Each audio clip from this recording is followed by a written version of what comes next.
picture the moment. The tension in that room is literally thick enough to cut with a knife.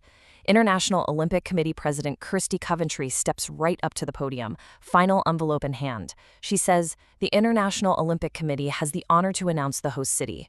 But wait, before we actually see who's inside that envelope, we've got to take a major step back. Because to truly grasp the gravity of that single moment, we really need to unpack the grueling, controversial, and honestly pretty dramatic process it took to even get there.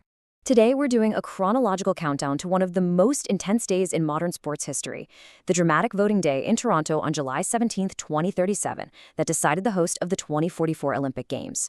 We're going to completely break down the process behind this 2044 selection, peeling back the layers of bureaucratic procedure, geopolitics, and fierce competition to show you exactly how a winner is crowned. So here's exactly how we're going to break this all down today. First, the road to 2044. Second, meet the candidate cities. Third, pre-vote controversies. Then, the elimination rounds, the final showdown, and finally, Madrid's historic win. Let's dive right in. Section 1. The road to 2044. Moving from applicants to candidates. You know, the initial global pool for these games is absolutely massive, and it gets ruthlessly whittled down. Step 1, the applicant cities. And frankly, not everyone makes the cut here. Ahmedabad in India, Munich in Germany, and Warsaw in Poland, they all failed to even make the official shortlist. Step 2 deals with canceled or rejected bids. In this 2044 cycle, Riyadh, Saudi Arabia, was actually the only city with a completely rejected bid. That massive filtering process finally brings us to Step 3, which is the final candidate shortlist. Which brings us to Section 2. Meet the candidate cities, our final 5. All right, so Madrid entered this race as the heavy absolute favorite to win the whole thing. They brought a super polished campaign to the table. On the other hand, Budapest is a really fascinating contender here, especially when you look at their history. Remember, they previously put together a bid for the 2024 Games, but they ultimately had to drop out because of a domestic referendum. So a lot of pressure on them this time around. Next up, we've got Amsterdam and Moscow, and these two bids really highlight the heavy weight of history in these selections. Both of these cities actually have past hosting experience under their belts. Amsterdam hosted the Games way back in 1928, and they had a failed bid for 1992.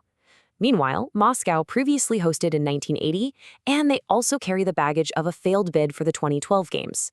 So both were definitely looking for historic comeback. And finally, rounding out our field of 5, we have Doha. Now, Doha's mere presence on this final candidate shortlist is a huge deal. They were actually an applicant city for both the 2016 and 2020 Games, but they had completely failed to make the candidate shortlist both of those times. So honestly, just making it to this stage was a massive bureaucratic victory for Qatar. Section 3. Pre-vote controversies and the geopolitical climate.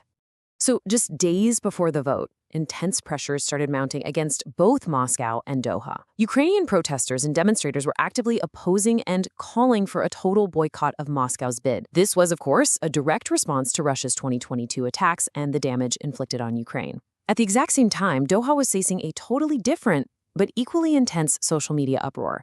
Their elevation to candidate cities sparked severe global backlash, mostly concerning scorching hot temperatures, the serious risk of athletes dying, poor infrastructure, and allegations of forced labor in the Middle East. Both of these bids were absolutely under an intense microscope. Okay, Section 4, the elimination rounds and the big voting day in Toronto. Check out the data from Round 1. Right out of the gate, 94 valid ballots established a crystal clear hierarchy. Madrid took an early, super decisive lead with 35 votes. Budapest secured 26. Amsterdam got 22. But Doha grabbed only 10 votes. And Moscow, well, Moscow managed to secure just a single solitary vote.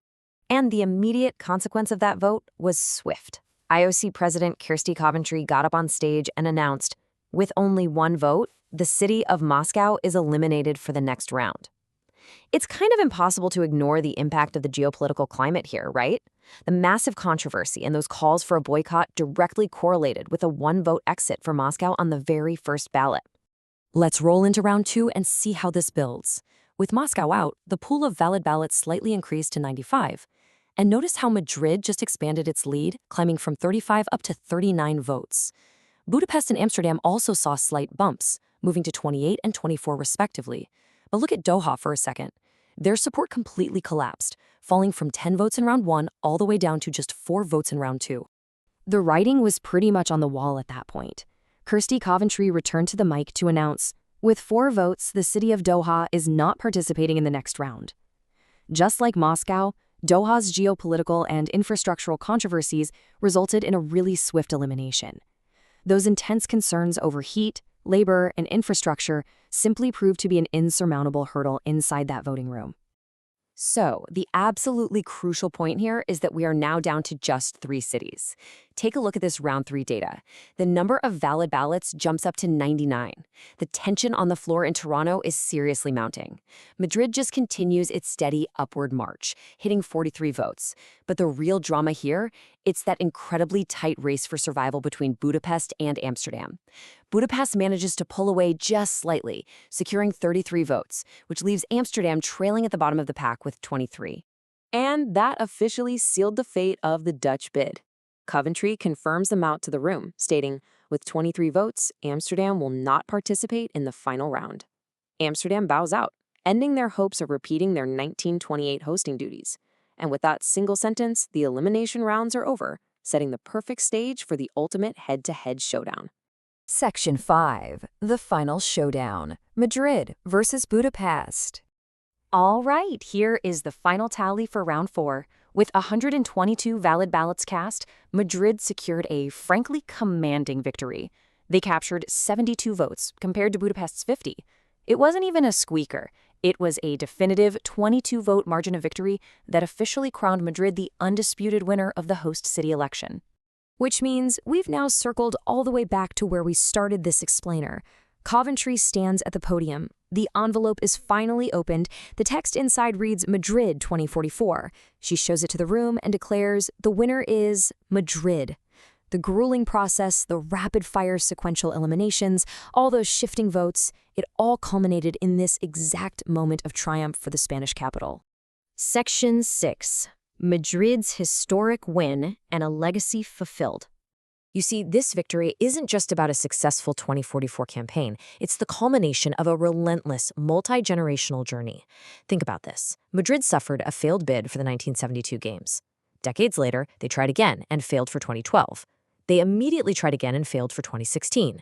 They tried again and failed for 2020. That is 4 previous failed bids. We're talking decades of heartbreak, intense planning, and sheer institutional resilience leading up to this ultimate 2044 triumph. And all of that journey culminates in this single, highly significant number, 52. I really want to hammer home the historical stakes here. The 2044 victory marks exactly 52 years since Spain last hosted the Games, which, if you remember, was back in Barcelona in 1992. It represents a full half-century wait for the nation to bring the global sporting spotlight back to its soil. So considering this incredible timeline, it leaves us with a massive question. How will Madrid's 52-year journey and the intensely rapid eliminations driven by the geopolitical controversies of the 2044 cycle fundamentally reshape how nations bid for future games? Will cities be deterred by this grueling, highly controversial process?